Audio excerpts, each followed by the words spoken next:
Hello. It is 10:59 a.m., 1 minute before 11 a.m., which would be 1 minute before noon in Washington D.C.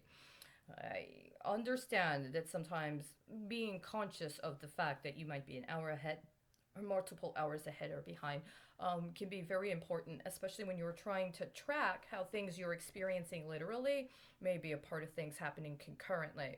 And part of what I'm hoping that this is able to provide people with is an understanding and a reference point for if they may be experiencing something personally that isn't happening literally in their life in the exact moment, but they're conscious of or aware of.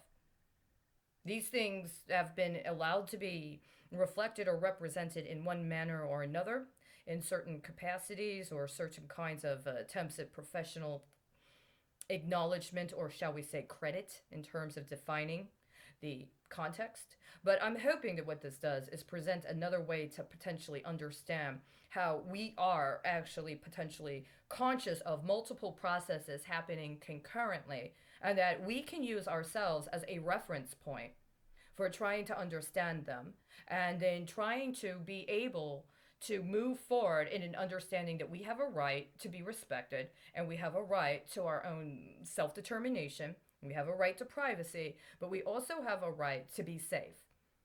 And so, if there's something that is attempting to use or manipulate us or our lives in order to compel us to cooperate with things we know are illegal, and are attempting to engage in processes whereby they want us to focus on something literal in one specific manner, with an understanding they're intentionally using our participation in that as a justification for exploiting us in other manners, then we should be able to know processes by which these kinds of crimes can occur, so that then we also have a means by which we can engage to prevent them from exploiting us, at the very least.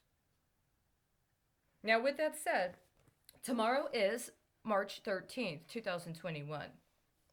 March 13th is a very important day for me.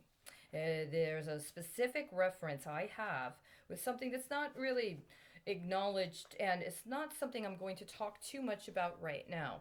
And the metrics 3 and 13 and the way they correlate with me and my life specifically, very important. And I've had events happen on March 13th in my life that are connected to these processes I'm describing right now. But on March 13th of 2021, it will be a Saturday, and I will not be providing any of this information tomorrow. So I'm going to provide this today. I'm going to do something today that I done that will be an acknowledgement of what happened 1 year ago. March 13th, 2020, I was in a library and I was investigating the microfiche for a specific publication. Almost a year earlier, I had acquired information, and I still have some of it available, concerning information regarding what was happening around my birthday in the financial sector, specifically the banking sector. And I found information in publications connected to my birthday that spoke very specifically to patterns I had been experiencing consciously in my life for more than 20 years. My understanding is that these were connected to patterns that had already been ongoing and that had been set up around the time I was born. And so somehow factors and events in my life ended up being influenced by what was ongoing around the time I was born. And I was able to confirm what I understood to be a sort of context in which certain elements of those patterns were occurring. I mean, one of these patterns had to do with a specific and significant municipal bond issue that happened for a part of the country that A, I've never been to, but B, somebody I met when I went to college was from, and both of his parents were working as academics in that part of the country. And when we met, we had a very close friendship for a while. And my concern later became, was something set up in connection with that municipal bond issue for both his life and my life? And so when we met in college, it happened to be during a time frame wherein that bond was coming to its maturation. So our meeting provided a possibility for consideration of a conveyance or some other form of delivery on whatever the expectations were for that bond getting set up in 1977. Now, the thing is, he was from there, but the bond was set up in time for my birthday, which was before his. He was a year younger, around a year younger than me. And so this was another thing about this context. The concern also being, well, things were happening that I understood had occurred earlier than I was even born. Was there some way to confirm that there were processes ongoing already before I was even born, into which I came? And as a result of me coming into and encountering these processes, somebody else's life or somebody else's life credit or whatever you would call it was being meted out through events that were also happening in my life as well. And I believe I actually found something. Now, on one hand, this is not necessarily a bad thing, but unfortunately for me, in the last 10 to 11 years, it's almost as if I've been on the inverse. Literally. I have been opposite way transacted concerning whoever it was that was supposed to be availed of the benefits of this specific arrangement. So I'm going to share some information regarding issues from American Banker magazine for early May of 1974. The ironic thing is that on May 8th of 1974, then also on several things were going on in May of 1974. I believe there was a piece of legislation that had been proposed in 1974 that provided a foundation for consideration of factors that are actually the sorts of things I was trying to and have been trying to implement and operationalize through the AML system that I've been trying to create actively and specifically and logistically since the beginning of 2018. There was a piece of legislation that I understand was not passed that was proposed and was made public. There were public announcements about it in May of 1974. It's in my notes here, and it was presented in a context of several other things that were going on with the banking sector. And the concern that I've had since then is, what if it had been implemented? And insofar as it hasn't been implemented, I believe that what it did is it revealed information and processes that were they to have been engaged would have been what is reflected in my attempts at an AML system. So I have this information. It would be for me important to acknowledge that even though I've never met this person or I've met any of the people involved, and even though that specific legislation was not passed, that I consider what I'm trying to do to have been influenced by people that were trying to do something comparable earlier than I was. And so then that also brings up the question of, well, how much of my impetus behind attempting to do it in a very specific manner, as well as encountering what I have in terms of not only resistance, but also theft and retaliation for my efforts to implement it, and or specific elements of success that I've had, may also be connected to obligations that were set up in and or around the time that specific piece of legislation was proposed. It had nothing to do with me, right? I was born 3 years later. I wasn't even born at the time this happened. And yet, by 2018, I was in a process of trying to literally logistically implementize things that I believe were actually discussed in nascent phases during whatever the considerations were for the attempt to put that specific piece of legislation into effect. Now, I have the information on what that legislation is in here. I'm just going to go through and share some of the headlines on events that were occurring 3 years before I was born, as reflected in the same magazine that provided the information that I've used to contextualize what I ended up experiencing literally in my life and still to this day experience.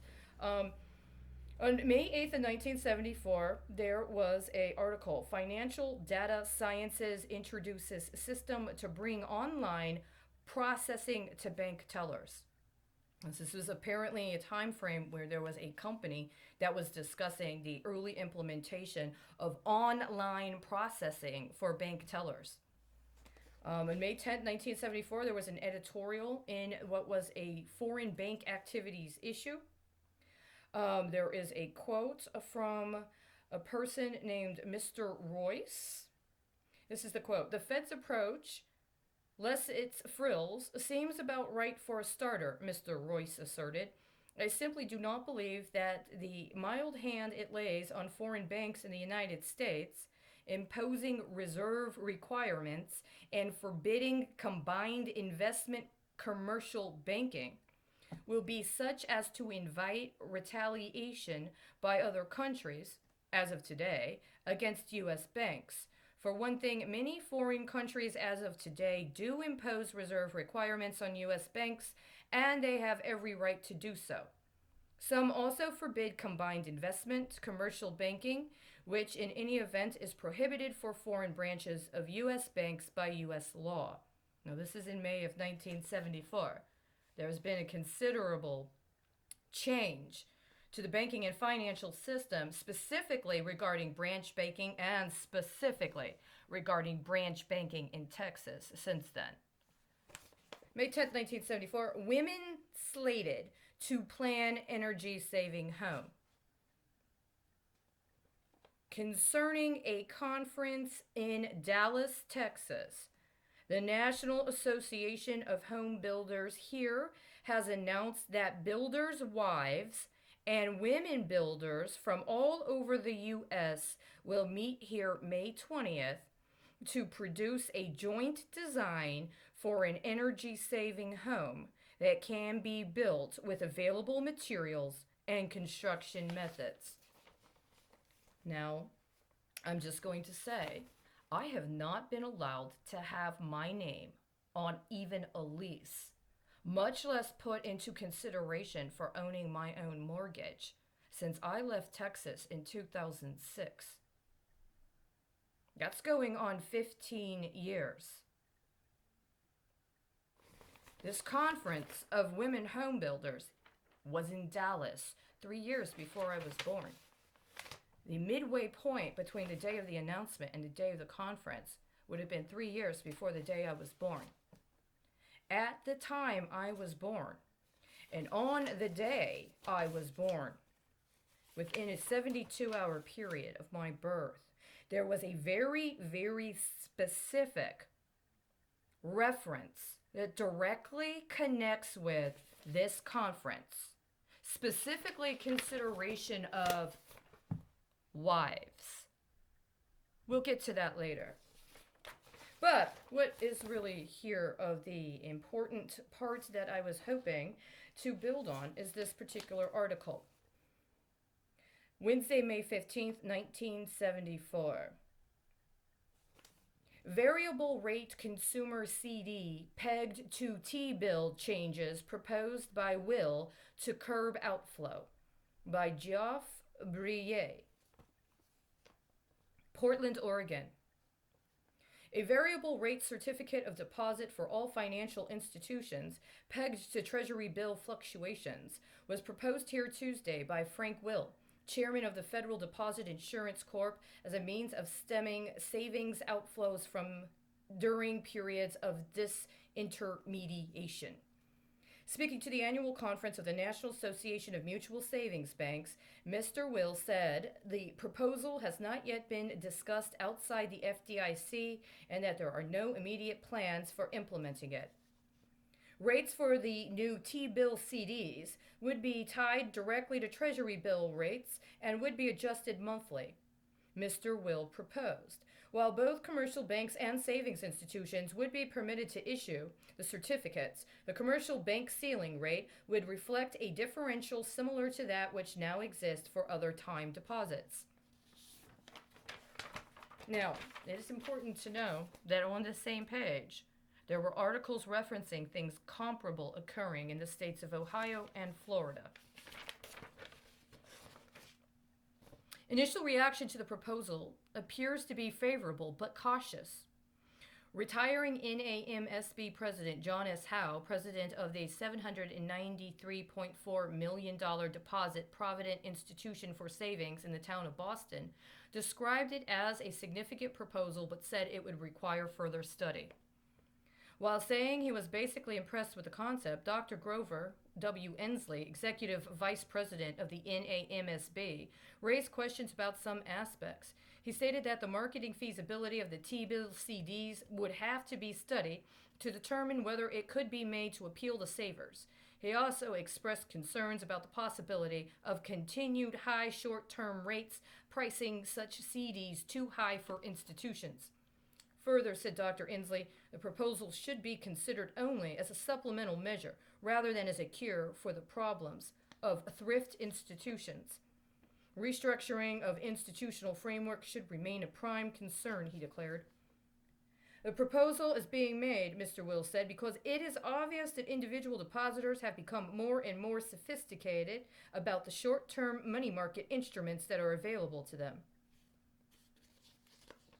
T-bill CDs, Dr. Will said, would give depositors an alternative to withdrawing savings deposits for the purchase of more attractive Treasury bills and notes, but would be less expensive to savings institutions than 4-year 7.5% certificates of deposit.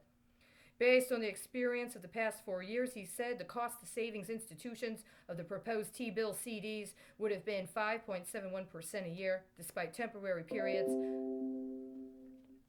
of very high Treasury bill yields. It's 11:15 a.m. As proposed by Mr. Will, the T-bill CDs would have a ceiling rate for the thrift institutions equal to the average of the approximate yields announced by the Treasury for non-competitive bids on 3-month Treasury bills during the 4 or 5 week auctions immediately preceding establishment of the monthly rate. Under this formula, the ceiling could have been 7.71% for April and 8.34% for May. The ceiling for commercial banks would be 0.25% to 0.5% below the rate for thrift institutions. There would also be a floor for the interest rate, probably at some level below the Pressbook rate, to assure the depositor that his downside risk would be limited, Mr. Will said. He suggested a bottom of 75 basis points below the passbook rate. Other factors of the proposed T-bill CDs, Mr. Will continued, might be a minimum denomination of $1,000 and minimum maturity of 4 years, a penalty for withdrawals before maturity, and calculations and crediting of interest on a monthly basis. And this is the important part. A penalty for withdrawals before maturity, and calculations and crediting of interest on a monthly basis. Quote, in concept, a certificate such as I have described might provide a depositor who is tempted to invest in Treasury bills with the benefits of both the high yields available in Treasury bills, a guaranteed minimum rate, plus the convenience of not having to reinvest every 3 months, Mr. Will said, and it might improve your ability to hold or even attract deposits in the face of rapidly rising short-term rates. In addition, he said the ability of financial institutions to hold deposits during periods of disintermediation would reduce the need to resort to special financial assistance through the Federal Home Loan Bank System, Government National Mortgage Association, and other government programs. Quote, these agencies might then avoid adding to the demand for funds in the capital market when the supply of credit is already limited and interest rates are already high enough to attract so many of your depositors, Mr. Will told the savings bankers. Mr. Will acknowledged the proposed T-bill CDs might be more expensive than expected if Treasury bill rates in the future were to stay at higher levels than in the past, but he said that should this occur, the loss of depositors' funds to the market could also be an accelerating phenomenon without a variable rate certificate. Asked before delivering his remarks what reaction he anticipated from the financial community, Mr. Will speculated that reaction from thrift institutions in larger metropolitan areas probably would be generally favorable, but that there would be less appeal outside those areas. Now, this is very important because if the cues are correct, basically what I'm supposed to do is I'm supposed to stop reading. I still got a page and a half of this article. And this is the pattern. Thrift institutions in larger metropolitan areas. Now, there's been a considerable change to the situation concerning thrift and the concept of thrift institutions in the larger financial landscape in the United States. It happened in many ways without there even being any notification to those who were primarily impacted of what was going on at the time. So I'm going to keep reading. In another development, Mr. Inslee said that the NAMSB would strongly oppose removal of deposit interest rate ceilings when a spokesman testifies Friday before the Financial Institutions Subcommittee of the Senate Banking, Housing, and Urban Affairs Committee during hearings on the proposed Financial Institutions Act of 1974. The basic issue is whether the availability of limited consumer loan and third-party payment powers as provided in the legislation will place mortgage-oriented thrift institutions on a fully competitive footing with commercial banks, Mr. Inslee said. The answer is clearly that it will not. Because thrift institutions will still be oriented essentially to long-term lending and investing and will not be in the short-term business loan field, he said, they will remain for less able than commercial banks to raise earnings and deposit interest rates in periods of rapidly rising market interest rates. Quote, the removal of deposit interest rate ceiling authority would inevitably lead to the increasing dominance of commercial banks in the financial system, end quote. Mr. Inslee declared, quote, and could ultimately result in the disappearance of independent, consumer-oriented thrift institutions, end quote. Another speaker, John B. Olin, superintendent of banks for Oregon, expressed caution about evolvement of the thrift institutions into commercial banking structures. Quote, in a way, he said, the desire of some to acquire all of the service potential of commercial banks is, in reality, a form of financial streaking. Unadorned, the financial bodies will appear to look alike, but cloak them with individualities of rate structures, tax differentials, and uniquely different powers that can outshine the others, end quote. The institution that does not have some of the services and corollary costs of a commercial bank may be taking on something it did not anticipate, such as additional capital requirements, he cautioned. This is a difficult concept to address oneself to when capital can only be raised by retention of after-tax dollars, Mr. Olin said. The subordinated debentures route has its limitations, he noted, adding that the reserves that would be required on demand deposits could result in curtailment of mortgage activity, which has the strength of thrifts. Now, this mentions a specific act. My understanding, however, is that these specific elements that are discussed in here are not accounted for in the activities that occurred in connection with the Financial Institutions Act of 1974 process. I have been finding at least what is supposed to be represented in the publicly available information that claims that it is the official electronic record of various processes on the executive level as well as the legislative level, that there are a number of references to elements of proposed legislation, including benchmarks and timelines associated with hearings that were engaged in connection with those proposed pieces of legislation, regardless of whether or not the actual bill passed. Streaking is something that is very important to identify. I've seen this happen going all the way back to the beginning of the Federal Reserve banking system. These appearances of these tawdry commentaries, almost like a dirty joke, as if it's trying to present something provocative or maybe a bit flamboyant in a way to kind of attract your attention, maybe make some point, including a point about discretion and or a disproportionate merit that could be accorded to one that doesn't buckle under the pressure of scrutiny for a lack of a certain kind of discretion, right? So you know, my father went to boot camp in 1976.